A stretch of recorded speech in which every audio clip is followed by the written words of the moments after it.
Hello guys, you are watching the index trader. दोस्तों, understanding price action practical analysis of 5 minute time frame book, जिसके author हैं Bob वॉलमैन।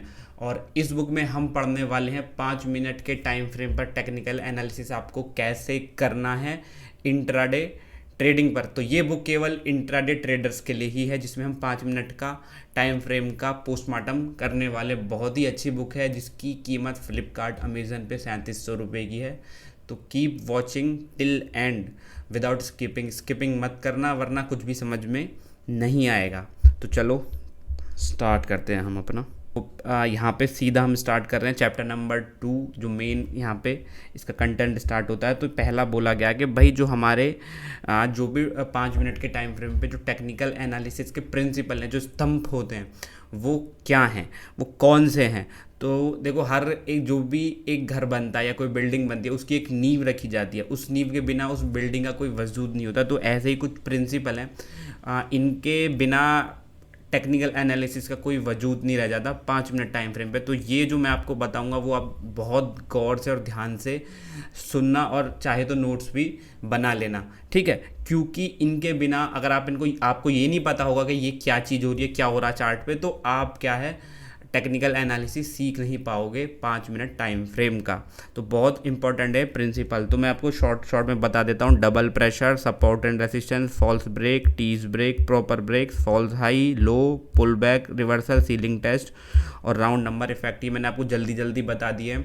अभी मैं इनका भी पोस्टमार्टम करने वाला हूँ, इनको खोल के बताने वाला हूँ, क्योंकि इसमें बहुत सारे, इस बुक में बहुत सारे आपको एग्जाम्पल देखने को मिलेंगे चार्ट्स के। तो पहले आपको ये सीखना बहुत ज़्यादा ज़रूरी है कि क्या हो रहा है, कि इसको हम क्या बोलते हैं, ठीक है, इस प्रोसेस को हम क्या बोला जाता है। तो यहाँ पे सबसे पहले बात हुई है डबल प्रेशर की, ठीक है ना। तो पहले हम एक अंडरस्टैंड कर लेते हैं इस प्राइस एक्शन का, कि भाई जो 5 मिनट का टाइम फ्रेम है, मार्केट कैसे बिहेव करता है और क्या क्या इंपॉर्टेंट चीज़ें होती हैं। तो पहले ये एक बेसिक सा चार्ट है, आप नॉमेनक्लेचर टाइप समझ सकते हैं इसको। पहले आप समझ लीजिए कि ये एक्चुअल में टेक्निकल एनालिसिस वर्क कैसे करता है। तो ठीक है, यहाँ पे आपको कुछ चार्ट दिख रहा होगा। मार्केट हमेशा या तो ट्रेंडिंग होगा या साइडवेज होगा, इसके अलावा कुछ नहीं होगा।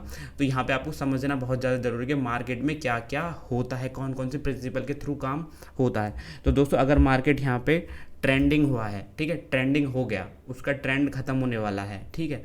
तो आप अब डेली 1 आवर 4 आवर ये छोड़ दो, हम केवल 5 मिनट की बात कर रहे हैं। और इंट्राडे ट्रेडर को ज़्यादा बड़ा मूव की ज़रूरत है नहीं, उसको छोटा मूव मिल जाए और सही पड़ जाए, वही उसके लिए बहुत है, ठीक है। तो अभी हम पूरा जो एनालिसिस सीखेंगे वो 5 मिनट के हिसाब से सीखेंगे। तो यहाँ पर ज़्यादा दूर की सोचने की ज़रूरत नहीं है।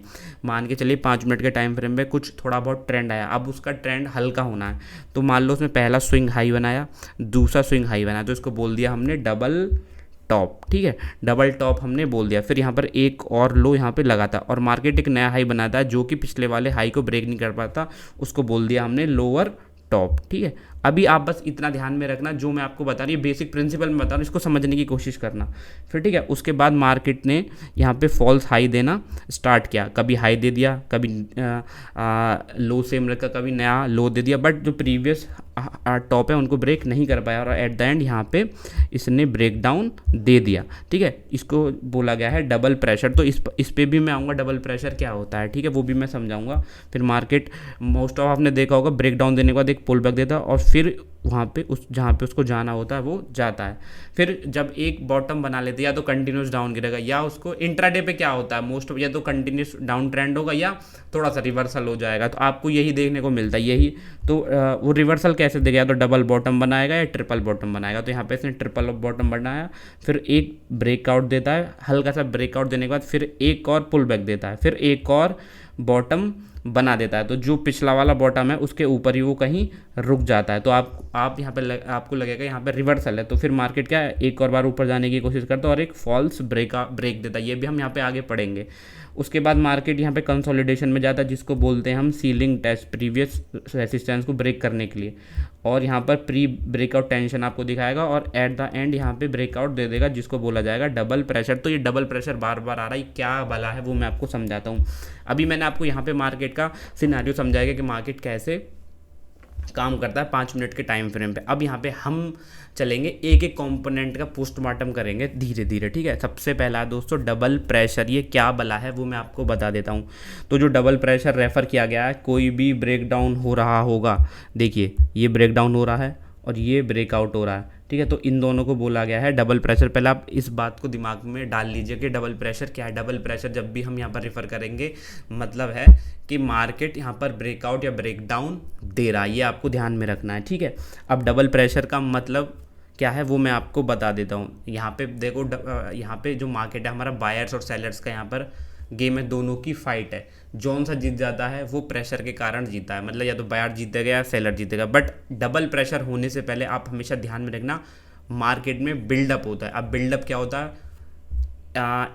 बायर और सेलर्स के बीच एक टफ फाइट होती है, उसके बाद जो विनर होता है वो ब्रेक डाउन देता है। और अगर बायर और मैं आपको चलो चार्ट के हिसाब से समझाता हूँ क्योंकि आपको ऐसे समझ में नहीं आएगा। पहले आप ये समझ लीजिए कि कोई भी ऐसा ब्रेकआउट होने से पहले, अगर कोई ऐसा ब्रेकआउट हो रहा है डबल प्रेशर का, तो उससे पहले मार्केट में क्या है, बिल्डअप होना बहुत ज़्यादा ज़रूरी है। जैसे कि बिल्डअप, ये वाला बिल्डअप हुआ ब्रेकआउट होने से पहले और ये वाला बिल्डअप हुआ, ये बहुत ज़्यादा ज़रूरी है। अगर ये होने के बाद मार्केट ब्रेक डाउन देता है तो वो एक अच्छा मूवमेंट आपको देने वाला 5 मिनट के टाइम फ्रेम पे। ऐसा मैं क्यों बोल रहा हूँ, डबल प्रेशर का मतलब ये है, देखिए मार्केट अगर हम इसी के हिसाब से देखें, मार्केट ट्रेंडिंग था, उसके बाद मार्केट ने नए हाई बनाना बंद कर दिया और फिर मार्केट एक कंसोलिडेशन जोन में चला गया। अब यहाँ पे कंसोलिडेशन जोन का मतलब ये है सीधा कि बायर और सेलर आपस में फाइट कर रहे हैं, ठीक है। और एक पॉइंट पे आके बायर सोच रहा है ऊपर लेके जाऊँ, सेलर सोच रहा है मैं नीचे लेके जाऊँ, और एक पॉइंट पे क्या हुआ, बायर ने हार मान ली और मार्केट को नीचे गिरा दिया। तो यहाँ वहाँ पे क्या आपने देख लिया, सेलर एक्टिवेट हो गए, सेलर वहाँ पे जीत गया, बायर नहीं जीत पाया। तो पहले से ही मार्केट में एक सेलर मौजूद है, पहले आप ये देखना, ठीक है, एक सेलर मौजूद है। और जो यहाँ पे लोग बाई कर रहे थे उन्होंने यहाँ पे अपने स्टॉप लॉस ऑर्डर लगाए हुए हैं, ठीक है, स्टॉप लॉस ऑर्डर लगाए। और जैसे ही सेलर थोड़ा जीता और वो सेलर ने स्टॉप लॉस ऑर्डर को हिट किया, मार्केट बहुत तेज़ी से नीचे आता है, तो उसको हम बोलते हैं डबल प्रेशर, जो कि मैं अब तक आपको बता रहा था। डबल प्रेशर का मतलब यही है कि सेलर पहले जीत गए और जिन्होंने अपने स्टॉप लॉस ऑर्डर लगाए हैं वो एक साथ सडनली मार्केट नीचे लेके जाते हैं। उसके बाद मार्केट में क्या होता है, कभी कभार पुल बैक दे देता है ऐसा, तो पुल बैक दे देता है वो लाजमी है। पुल बैक का भी वो ये जो वीक हैंड होते हैं वो बाहर हो जाते हैं, थोड़ा सा प्रॉफिट मिलता है वो एग्जिट हो जाते हैं। और जैसे ही मार्केट एक नए लेवल पे आता है तो पहले वाले सेलर हैं वो एक्टिवेट बैठे हैं, बिल्कुल तैयार बैठे हैं मार्केट को दोबारा शॉर्ट करने के लिए, और जो नए सेलर हैं वो भी बैठे मार्केट को शॉर्ट करने के लिए, और मार्केट नीचे आ जाता है। ये एक डबल प्रेशर का कॉन्सेप्ट है जो मैंने आपको यहाँ पे समझाया। तो यहाँ पे अगर डबल प्रेशर आप देखेंगे तो मैं यहाँ पे आपको एक एग्जांपल दिखा देता हूँ कि डबल प्रेशर मिलेगा, मतलब डबल प्रेशर को एज गुड एज आप यहाँ पर ब्रेकआउट समझो या ब्रेक डाउन समझो, तो उससे पहले बिल्डअप होना बहुत ज़्यादा ज़रूरी है, ठीक है ना। मार्केट को कंसोलिडेशन में जाना बहुत ज़्यादा ज़रूरी है, आप पहले ये समझ लीजिए, ठीक है। अगर ये नहीं हुआ, डबल प्रेशर के अकॉर्डिंग मार्केट नहीं गया, तो क्या होगा, मार्केट में एक जेन्युइन मूव नहीं आएगा। जैसे कि अब मैं बताऊँ ये यहाँ पे बिल्डअप किस टाइप का भी हो सकता है, साइडवेज हो सकता है, ट्रेंडिंग में बिल्डअप हो सकता है, डाउन साइड में बिल्डअप हो सकता है। ये 5 तरीके के बिल्डअप आपको स्क्रीन पर दिख रहे होंगे। तो मार्केट में सब ने इसमें डबल प्रेशर के थ्रू ब्रेक डाउन दिया है, किसी ने ब्रेकआउट दिया, किसी ने ब्रेक डाउन दिया, बट बिल्डअप होना बहुत ज़्यादा ज़रूरी है। तो मैं एक एक करके आपको समझा दूँ कहाँ कहाँ बिल्डअप हुआ है। देखिए इस पोर्शन में मार्केट नीचे गिर रहा था, उसके बाद मार्केट ने दिया है एक बिल्डअप, आप यहाँ पे आपने यहाँ पे देखा होगा, ठीक है। यहाँ पे इस पॉइंट पे मार्केट में बिल्डअप हो रहा, बायर और सेलर्स की टफ फाइट हुई और लास्ट में मार्केट ने ब्रेक डाउन दे दिया, वो हो गया हमारा डबल प्रेशर। इसमें भी ये भी हमारी सेम कहानी है, बट उल्टी, मार्केट ऊपर गया और यहाँ पे छोटा सा बिल्डअप हुआ और मार्केट ऊपर चला गया, मतलब उसको रुकना बहुत ज़्यादा ज़रूरी है। और यहाँ पे देखिए मार्केट फुल ट्रेंडिंग में, आपने देखा होगा मार्केट ट्रेंड में जा रहा होता है, ठीक है। और ट्रेंडिंग की सबसे क्या निशानी, हायर हाई बनाता है, तो हायर हाई बनाया, यहाँ पे क्या मार्केट ने हायर हाई बनाना बंद कर दिया, ठीक है, बंद कर दिया। यहाँ पे स्टार्ट हो गया उसका बिल्डअप और मार्केट ने इस पॉइंट पे ब्रेक डाउन कर दिया। तो डबल प्रेशर या ब्रेक डाउन होने से पहले 5 मिनट के टाइम पीरियड में थोड़ा बहुत कंसोलिडेशन या बिल्डअप होना बहुत ज़्यादा ज़रूरी है। इसमें भी आप देखेंगे मार्केट ऊपर जा रहा था और यहाँ पे बिल्डअप हो गया, ठीक है, और बिल्डअप होने के बाद मार्केट नीचे आ गया। अब बिल्डअप कैसे पता करेंगे कि मार्केट ऊपर की तरफ हो गया नीचे की तरफ, सिंपल बात है कि आपको देखना है यहाँ पर हायर हाई का फॉर्मेशन रिपीट हो रहा है या नहीं हो रहा है। जैसे कि इसको भी आप देखिए, मार्केट साइड बेस में तो खूब ट्राई किया, ऊपर वाली बाउंड्री पे इसने बिल्डअप दिया और मार्केट ऊपर। तो कहने का मतलब ये डबल प्रेशर होने से पहले आपको यहाँ पर बिल्डअप देखना देखने को मिलेगा। ये हो गया हमारा डबल प्रेशर का कॉन्सेप्ट। ये सारे कॉन्सेप्ट मैं आपको आगे भी क्लियर करूँगा, बट पहला चैप्टर बहुत ज़्यादा इंपॉर्टेंट है। दूसरा हमारा सपोर्ट एंड रेसिस्टेंस। दोस्तों सपोर्ट एंड रेसिस्टेंस सबको पता है, कोई बताने की ज़रूरत है नहीं। सपोर्ट का मतलब क्या, मार्केट आगे ऊपर जाने की कोशिश करता है। सपोर्ट रेफर किया जाता है प्रीवियस हिस्ट्री से, कि मार्केट पहले कहीं भी आज से 1 दिन पहले या 2 दिन पहले, मैं तो 5 मिनट की बात कर रहा हूँ, कभी ना कभी इस पोर्शन पे रुका होगा, ठीक है। तो इसको बोल देते हैं हम सपोर्ट, और same as it is resistance बोल देते हैं। कभी हिस्ट्री में पीछे मार्केट ने क्या किया होगा, मार्केट ऊपर आया, मार्केट ने क्या किया होगा वो मैं आपको बता देता हूँ। मान लो ये हमारा रेसिस्टेंस है, मार्केट आया होगा कभी और यहाँ पे रेसिस्टेंस लेके मार्केट नीचे आया होगा, तो ये हमारा सपोर्ट एंड रेसिस्टेंस कॉमन सा कॉन्सेप्ट है, ठीक है ना। बट जो चीज़ आपको यहाँ पे नहीं पता वो मैं आपको बताता हूँ। मैं आपको भी सपोर्ट एंड रेसिस्टेंस नहीं बता रहा, ठीक है। मैं आपको एक चीज़ बता रहा हूँ, मार्केट जब ट्रेंडिंग होता है, मान लो मार्केट यहाँ पर बुलिश वे में ट्रेंडिंग है, तो क्या बनाएगा, हायर हाई बनाएगा, सिंपल सी बात है, ठीक है। तो 5 मिनट के टाइम फ्रेम पर मार्केट कितना ऊपर जा सकता है, तो बहुत अच्छी तरीके से आप कभी भी देख लेना, बैंक निफ्टी को जब भी बहुत बुरी तरीके से ट्रेंडिंग होते हैं तो उनका एक भी हाई नहीं टूटता है, ठीक है ना।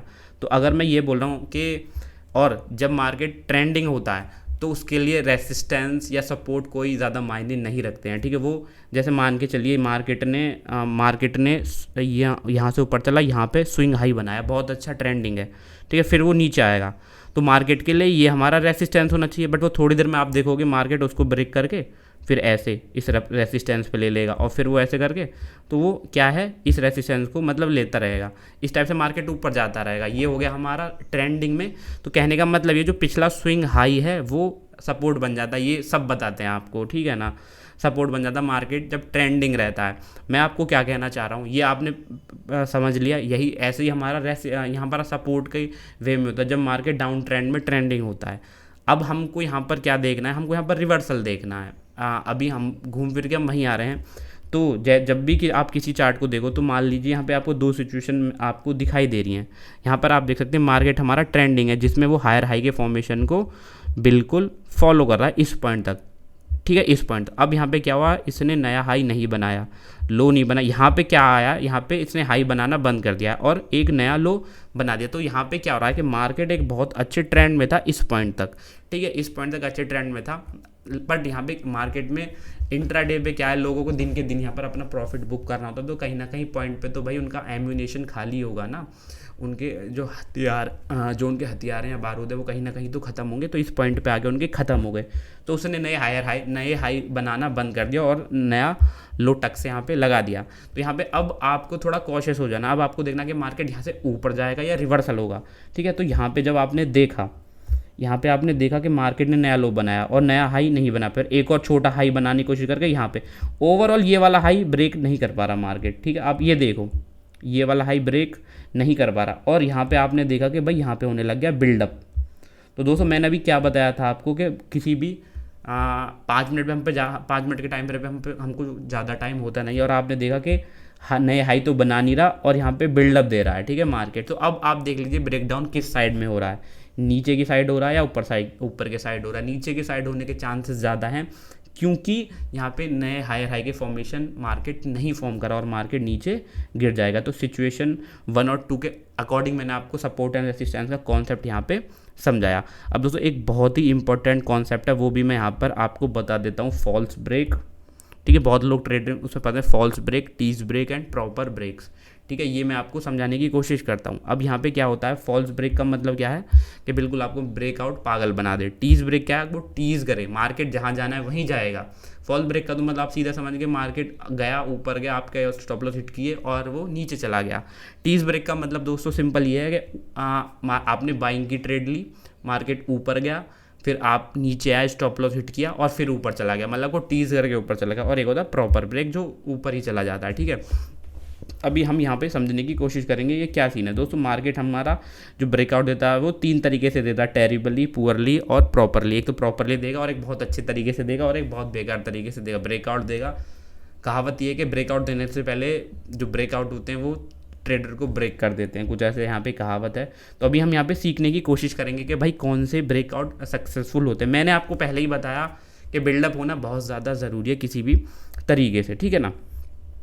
तो यहाँ पे ट्रैप होते हैं, फॉल्स ब्रेकआउट। देखो यहाँ पे, अब यहाँ पे आपके मैंने आपके सामने 3 सिचुएशन रखी हैं, आप समझने की कोशिश करना।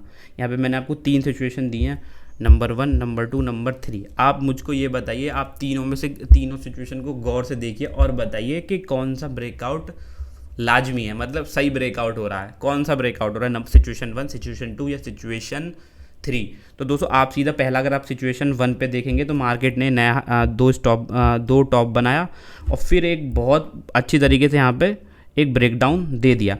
तो आप कहाँ पे ट्रेड लेने की कोशिश करोगे, यहाँ पे या कहाँ पे, ठीक है। सेकंड सिचुएशन देखें तो मान लो मार्केट आया है और रुक रुक के नीचे आया है, ठीक है ना, आया, एक मिनट, मार्केट नीचे आता है, फिर ऊपर गया, फिर नीचे गया, मतलब थोड़ा थोड़ा रुक के, ठीक है। और थर्ड सिचुएशन में मार्केट आया, नीचे आया, थोड़ा नीचे आया और यहाँ पे इसने एक बिल्डअप दिया है, ठीक है, और उसके बाद मार्केट नीचे आया। तो ऑब्वियसली जो पहली सिचुएशन है उसमें तो आप बिल्कुल ट्रैप हो जाओगे, ठीक है। पहली सिचुएशन आप ट्रेड कर ही नहीं पाओगे, क्योंकि अगर आप एंट्री यहाँ लोगे तो स्टॉप लॉस आपका यहाँ होगा। इसमें भी अगर आप एंट्री यहाँ लोगे तो स्टॉप लॉस आपके हिट होने के चांस ज़्यादा हैं। पिछली लाइफ में मेरे 5 स्टॉप लॉस हिट हुए थे, बट यहाँ पे अगर जो ब्रेकडाउन होके नीचे गया है तो यहाँ पे मार्केट में देखिए आपका स्टॉप लॉस यहीं होगा। तो जो सिचुएशन नंबर 3 है वो प्रॉपर यहाँ पर ब्रेकआउट वाली है, ठीक है ना। तो सिचुएशन 1 चेंज हो सकती है यहाँ पर फॉल्स ब्रेकआउट की, ठीक है। तो यहाँ पर ये सिंपल सी चीज़ें हैं, मैंने आपको यहाँ पे बताई हैं। और अब मैं क्या है आगे आपको और अच्छे से एक्सप्लेन करूँगा। ये तो मैं बस आपको मोटी मोटी चीज़ें यहाँ पे बता रहा हूँ, ठीक है ना दोस्तों।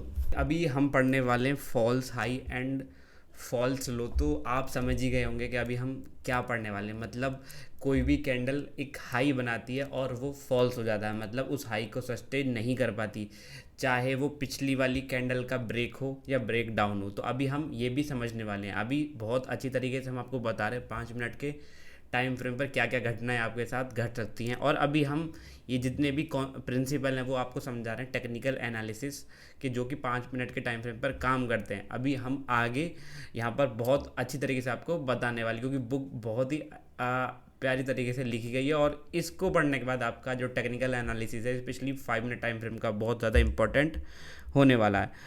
तो दोस्तों मैंने आपको बताया, जब भी एक कैंडल पिछली वाली कैंडल के ऊपर जाती है और कोई नया हाई बनाती है तो एक वो हाई कहलाता है, बट अगर उसको सस्टेन नहीं कर पाए तो उसको हम फॉल्स हाई भी बोल सकते हैं। दोस्तों अब जितने भी ये फॉल्स हाई हैं, ठीक है, इनकी इंपॉर्टेंस कब बढ़ जाती है, जब कोई किसी सर्टेन लेवल पे हो, ठीक है। जैसे कि आपको यहाँ पे 2 सिचुएशन दिखाई दे रही होंगी, सिचुएशन 1 और सिचुएशन 2।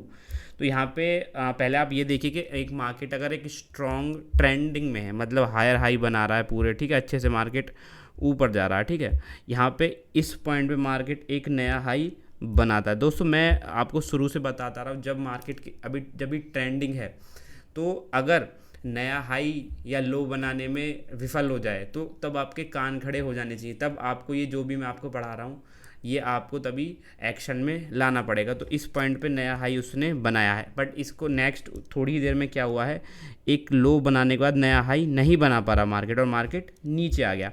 तो इसको हम कंसीडर करेंगे पॉइंट नंबर 1 को एज ए फॉल्स हाई, ठीक है। और ये एक बहुत ही एक डिमोरलाइजेशन वाला इफेक्ट डालता है ट्रेडर पे, क्योंकि ट्रेडर को क्या लगता है यहाँ पे कि भाई इस पॉइंट पे मार्केट इस कैंडल के ऊपर निकला है तो मार्केट यहाँ से ऊपर जा सकता है, बट इसको हम as a false high consider करेंगे और मार्केट नीचे आ जाता है। और एज सून मार्केट हमें क्या, मार्केट में यहाँ पे एक नया, यहाँ पे हमारा सपोर्ट है जो कि लो है और मार्केट गिरते गिरते नया एक लो बना देता है। तो ये भी एक हमारा कंसीडर्ड हो जाता है फॉल्स लो के फॉर्म में, और मार्केट थोड़ी ही देर में मार्केट ऊपर चला जाता है। आपने बैंक निफ्टी या निफ्टी में कितनी बार ऐसे देखा होगा, इंपॉर्टेंट लेवल के ऊपर मार्केट यहाँ पर हाई देता है और लोगों को लगता है मार्केट ऊपर जाएगा और सडनली मार्केट नीचे आना स्टार्ट कर दिया। सेम एज इट इज़ हमारे साथ हुआ था लाइव ट्रेडिंग सेशन में, मैंने आपको एक्सप्लेन किया था 8 जुलाई की यहाँ पे जो लाइव थी, लो बनाया और फिर मार्केट ऊपर चला जाता है, ठीक है। तो इसको हम कंसीडर करते हैं फॉल्स हाई के रूप में, ठीक है, फॉल्स हाई या फॉल्स लो के उसमें। और अगर हम सिचुएशन नंबर 2 देखें, अभी मैं बस आपको कॉन्सेप्ट बता रहा हूँ, जो असली मसाला है वो आगे वाले चैप्टर में आपको मिलेगा, बट आपको समझ जाइए कि फॉल्स हाई क्या होता है, फॉल्स लो क्या होता है, बस, ठीक है। अगर आप सिचुएशन नंबर 2 को देखें तो मार्केट एक अच्छे यहाँ पे कंटिन्यूएशन में चल रहा था, हाई यहाँ तक बना रहा था, उसके बाद मार्केट थोड़ा सा कंसोलिडेट होता है। तो कंसोलिडेशन के बाद क्या होता है, होता है, आपको लगता है कि मार्केट ऊपर जा रहा है, कंसोलिडेशन के बाद भी मार्केट ऊपर ही जाना चाहिए, और यहाँ पे एक नया हाई उसने बना दिया, बट एज सून ही क्या हुआ, एक नया लो बनाने के बाद मार्केट एक यहाँ पे क्या होगा, बिल्डअप में चला गया। ठीक है, तो अब आपको यहाँ पर कान खड़े हो जाने चाहिए, क्योंकि मार्केट नीचे आ सकता है। तो ये हमारे कंसिडर्ड होते हैं एज ए फॉल्स हाई के भी उसमें, ठीक है ना, फॉल्स हाई या फॉल्स लो, दोनों सिचुएशन बता दी। ये यहाँ पे 1 हो गया फॉल्स हाई, ये 2 हो गई फॉल्स लो बना के मार्केट ऊपर चला जाता है। बस इतना कॉन्सेप्ट समझिए, बाकी मैं एक्सप्लेन करूँगा आने वाले चैप्टर्स में, ठीक है ना। ठीक है, अभी हम नेक्स्ट जो टॉपिक हम पढ़ने वाले हैं वो है हमारा पुल बैक रिवर्सल। बहुत इंपॉर्टेंट ये है कि भाई मार्केट पुल बैक देने के बाद रिवर्सल करता है, मतलब जिस ट्रेंड में है उसी ट्रेंड में जाता है, बट किस किस तरीके से पुल बैक देता है वो मैं आपको समझ आने वाला हूँ। बहुत इंपॉर्टेंट ये टॉपिक है दोस्तों। अगर जैसे आप सिचुएशन नंबर 1 देखें, मार्केट यहाँ पे मार्केट पुल बैक, देखो पुल बैक हमारे तभी कम आएंगे जब मार्केट हमारा क्या होगा, ट्रेंडिंग होगा। ठीक है, अगर मार्केट साइडवेज है तो उन पुल बैक्स का कोई मतलब है नहीं। ठीक है, या तो ट्रेंडिंग होगा तभी हमारे पुल बैक्स हमारे काम आते हैं। तो अगर मान लीजिए मार्केट हमारा यहाँ पे ट्रेंडिंग है, नए नए हाइज बना रहा है, ठीक है, यहाँ पे, ठीक है, ये एक इम्पॉर्टेंट लेवल को इस पे ब्रेक कर जाता है, इस पॉइंट पे, ठीक है, इस लेवल को यहाँ पे ब्रेक करके एक और नया हाई यहाँ पे बना देता है। तो आपको क्या लगता है मार्केट कहाँ तक पुल बैक देगा? सिंपल सी बात है, पॉइंट बी बहुत इंपॉर्टेंट क्रूशल पॉइंट है। तो इसको यहाँ तक अगर बहुत अच्छा स्ट्रॉन्ग डोमिनेंट ट्रेंड है तो ये बी तक यहाँ पर क्या करेगा, पुल बैक दे सकता है। ठीक है, तो बुल का सपोर्ट बहुत इंपॉर्टेंट हो जाता है, ये आपको ध्यान में रखना है। और ऐसा नहीं है कि इसके नीचे नहीं जा सकता, लो भी ब्रेक कर सकता है जैसे, बट आप अभी मैंने आपको बताया फॉल्स लो बनाने के बाद मार्केट ऊपर जा सकता है। तो एक यहाँ पे अगर आप गौर से देखेंगे तो यहाँ पे क्या होता है, यहाँ पे देखिए, यहाँ पे एक बिल्डअप बना और फिर डबल प्रेशर के साथ मार्केट ऊपर चला गया, जो कि मैं आपको शुरू से बता रहा हूँ। ठीक है, और जैसे अभी हम सिचुएशन नंबर 2 देखेंगे तो यहाँ पे क्या हो रहा है कि मार्केट एक अच्छे डाउन ट्रेंड में है। ठीक है, मार्केट अच्छे तरीके से नीचे आ रहा है। ठीक है, तो यहाँ पे कुछ, जब मार्केट नीचे आता है तो आपको भी पता है, या ऊपर जाता है तो एक अपना सपोर्ट रेसिस्टेंस ड्रॉ करके वो चलता है। ठीक है, तो ये पॉइंट बी का रेसिस्टेंस हो गया। मार्केट एक यहाँ पे लो बनाने के बाद, इस पॉइंट पे लो बनाने के बाद मार्केट एक ऊपर जाने की कोशिश करता है। तो अभी तक आप कंसिडर कर रहे हैं कि भाई मार्केट हमारा, हम इसको पुल बैक पे ही शॉर्ट करेंगे। तो आपके पॉइंट क्लियर हैं, या तो आप बी पे करोगे या आप सी पे करोगे। ठीक है ना, दो आपके रेसिस्टेंस यहाँ पे डेवलप हुए थे। ठीक है, मार्केट पॉइंट ई पे आता है और उसके बाद थोड़ा सा उसके ऊपर चला था, बट अभी भी आपकी बाइंग की ट्रेड जनरेट नहीं हुई है, क्योंकि आपको यहाँ पे शॉर्ट करना है। पर यहाँ पे आप देखिए आपका मार्केट पुल बैक देता है और फिर क्या करता है, बिल्डअप देता है, और बिल्डअप के साथ मार्केट नीचे आना स्टार्ट हो जाता है। ये होगी situation number 2। Different kind of pull back होते हैं, वो हम सब पढ़ेंगे आगने वाले चार्ट में। बट अभी आप देखते रहिए कि यहाँ पे कैसे कैसे आपको ट्रैपिंग मिल सकती है, कैसे कैसे आपको मार्केट बहुत तरीक़ों से चलता है, एक तरीके से तो चलता नहीं है, तो हम सब सीखेंगे। अब देखिए सीलिंग टेस्ट ये है, बहुत इंपॉर्टेंट है। ये होता जनरली होता है हमारा यहाँ पे जब मार्केट कंसोलिडेशन होता है, वो सीलिंग टेस्ट में यहाँ पर यूज़ होता है। सीलिंग टेस्ट का मतलब ये है कि ब्रेकआउट देने से पहले या कोई मूव देने से पहले मार्केट अपने सपोर्ट या रेसिस्टेंस को टेस्ट करता है। ठीक है, बहुत बार आपने बैंक निफ्टी में यहाँ पे देखा होगा। तो अगर हम यहाँ पे इसके सिचुएशंस को देखें, तो अगर सीलिंग टेस्ट उसको करना है, ठीक है, तो मार्केट देखिए, ये मार्केट हमारा साइडवेज जोन में है। ठीक है, ये मार्केट हमारा साइडवेज जोन में चल रहा है। ठीक है, और यहाँ पे आप देखिए अपने साइडवेज, और हमेशा जान लें पहले दूसरी बार में तो ब्रेकआउट देता नहीं है, 3 बार ये ऑलरेडी टच कर चुका है। यहाँ पे इसने एक बिल्डअप बनाया है और ये एक हो गया इसका रेसिस्टेंस, मार्केट ने यहाँ ब्रेकआउट दिया है। तो उसके लिए पता है सीलिंग कौन सी होगी, सीलिंग मतलब छत हो गया सीलिंग, तो उसके लिए ये वाला पॉइंट, ये वाली जो लाइन है ये हो गई उसकी छत। तो मार्केट एक बार ब्रेक डाउन देगा, इसको टेस्ट करेगा और तब नीचे आएगा। ऐसे ही बिल्कुल तब होता है जब मार्केट ऊपर जाने की कोशिश करता है। ये उसके लिए हमेशा जो ये वाला लेवल होता है, ये होता है उसका सीलिंग, मतलब वो सपोर्ट। देखो एक तो बाउंस देता है और एक तो यहाँ पे बॉल टप्पा खाती है। देखिए बॉल आई नीचे, ज़मीन को हिट करी और ऊपर चली गई, आप ऐसे समझिए। ठीक है ना, ब्रेक डाउन देने के बाद ये। और एक होता है मैग्नेट वाला। मैग्नेट वाला क्या होता है, गिरा मैग्नेट ने, उसने अपनी तरफ खींचा और फिर नीचे चला गया। ठीक है, ये 2 तरीके होते हैं। तो सीलिंग का मतलब हो गया अपना प्रीवियस सपोर्ट, छत होगी, या तो उस गिरने वाले के लिए छत हो जाएगी और ऊपर जाने वाले के लिए बेस हो जाएगा। ठीक है, जैसे इसको ऊपर जाना है तो उसके लिए सीलिंग ये हो जाएगी, और इसको नीचे जाना है तो इसके लिए सीलिंग ये लाइन हो जाएगी। कहने का मतलब समझ रहे हैं ना दोस्तों आप? ठीक है, अभी हम लास्ट वो चलते हैं और हमने सीलिंग इफेक्ट भी पढ़ लिया। सिचुएशन नंबर 2 भी हम एक बार देख लेते हैं। ठीक है ना, एक एक मिनट, सिचुएशन 2 का टॉपिक क्या था, हम एक बार देख लेते हैं। हाँ, हम सीलिंग ही पढ़ रहे हैं, ठीक है। तो सिचुएशन नंबर ए और कुछ सिचुएशन भी हम यहाँ पे देख लेते हैं। जैसे कि यहाँ पे क्या हो रहा है, मार्केट एक हमारा हल्का सा ट्रेंड में है और यहाँ पे मार्केट ने एक सपोर्ट बना, यहाँ पे एक रेसिस्टेंस बनाने की कोशिश की है। तो जब मार्केट ने ये पुल यहाँ से यहाँ पे एक ब्रेकआउट दिया है, तो आपको भी पता है कि मार्केट अगर अच्छे ट्रेंड में तो इस ये वाला लो कभी नहीं तोड़ेगा। तो उसके लिए ये हो गई हमारी सीलिंग, सॉरी ठीक है, सीलिंग ही बोलेंगे बट इसको सीलिंग बेस बोलेंगे। और मार्केट यहाँ से ऊपर जा रहा है, मैं आपको बताऊँ, ठीक है, मार्केट ऊपर जाता है, उसके बाद यहाँ पे नए हाइज बनाना बंद कर देता है, ठीक है। तो आप देखेंगे अगर आप इसको डेवलप करने की कोशिश करेंगे कि इस चार्ट के लिए सीलिंग कौन सी होगी, तो देखो पहले तो सपोर्ट हो गया ये वाला 5 नंबर, फिर हो गया 6 नंबर, ठीक है, फिर एक ये 6 ही नंबर चलता आएगा, ठीक है। मार्केट आया नीचे, ठीक है। अब आपको सीलिंग टेस्ट का वेट करना, मार्केट एक नहीं और किसी बहाने से यहाँ आएगा या ऊपर भी जा सकता है थोड़ा सा, और उसके बाद मार्केट नीचे आएगा, सेम एज इट इज़ इसके साथ भी हो सकता है। तो ये आपको ध्यान में रखने चार्ट्स के मुताबिक, ये हम देखेंगे, ठीक है ना। अब आता है राउंड नंबर इफेक्ट। दोस्तों ये फॉरेक्स ट्रेडिंग में काम करता है, हमारे बैंक निफ्टी में, ये निफ्टी या बैंक निफ्टी में बस राउंड नंबर इफेक्ट ये समझ लीजिए 35,000 का 34,000 का ये जो राउंड नंबर होता है वो काम आता है। तो आज का जो हमारा जो टॉपिक है वो ख़त्म हो चुका है। नेक्स्ट में पढ़ेंगे प्राइस एक्शन प्रिंसिपल के और कुछ नियम, और फिर हमारी जो मेन इस बुक की थ्योरी वो स्टार्ट हो जाएगी। चलो बाय दोस्तों।